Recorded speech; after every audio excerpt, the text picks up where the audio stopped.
Everything Jaguar Land Rover touches these days seems to turn to gold.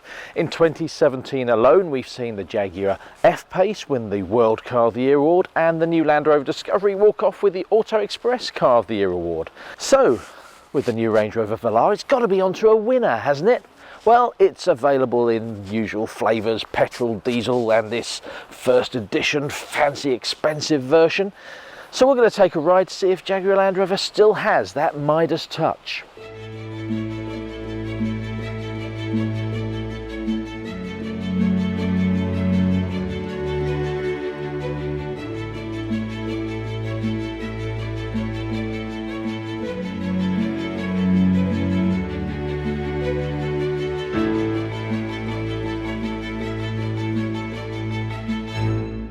The Velar is actually based on the same chassis as the Jaguar F-Pace, which is no bad place to start, but it's got a very different feel. Unsurprisingly, a very Range Rover feel. This car's available with air suspension. The Jaguar is not. This car's probably taking a slightly more refined, luxurious feel, where the Jaguar is a little bit more sporting.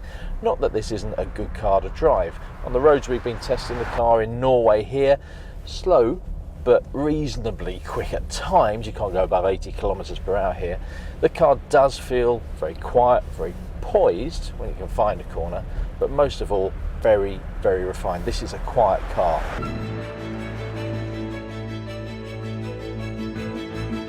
You can choose from 3 diesel engines. There are 2 versions of the Ingenium diesel with 240 and 180 PS, or the 3-litre V6 that's familiar throughout the Jaguar Land Rover range. That's the one I'm driving now. I quite like that version. It's probably a bit quieter than the Ingeniums based on the experience we've had of those engines so far. If you want to push things a little bit, there's an Ingenium petrol version and a V6 petrol version using the supercharged engine from the F-Type.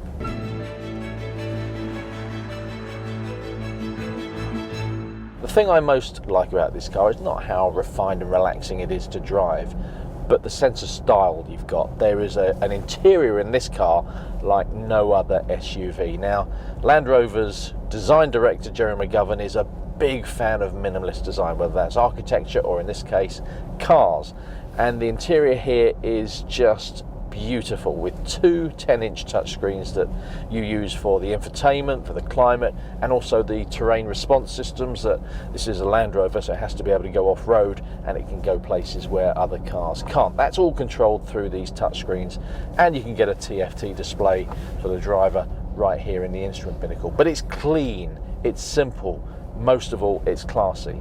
That's also the same on the outside, where you've got really clean surfaces and fantastic pop-out door handles, which we haven't seen on a Land Rover before.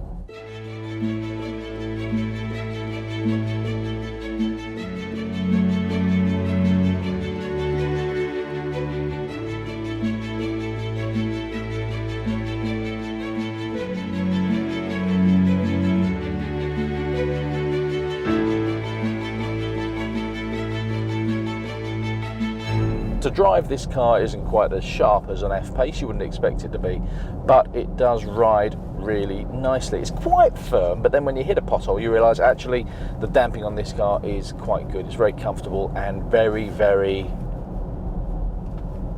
quiet. It's a bit of tyre rumble, but that's probably down to the big wheels and tyres that the designers love. If you don't want as much road noise, get smaller wheels and tyres, but then it doesn't look quite so nice. There's your choice. Most people with this car, I think, are going to be drawn to it because of the styling, which means, yep, you go for the big wheels and tyres, wouldn't you?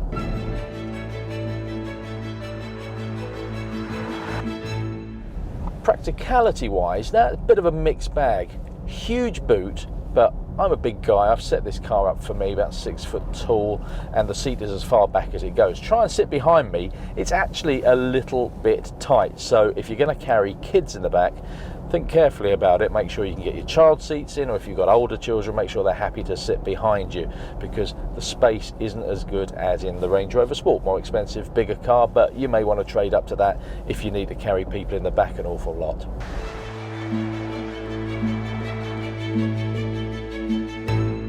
Being a Range Rover, this car will go up hills or through the river that we've got here next to us. It is a very capable machine, but is it a winner? Well, frankly, this car had me at hello. It is a sensational looking SUV. If you think it's good on the outside, it's brilliant on the inside, but it drives really nicely. The only thing I would say is make sure you can fit what you need to in the rear seats. It can be a little tight.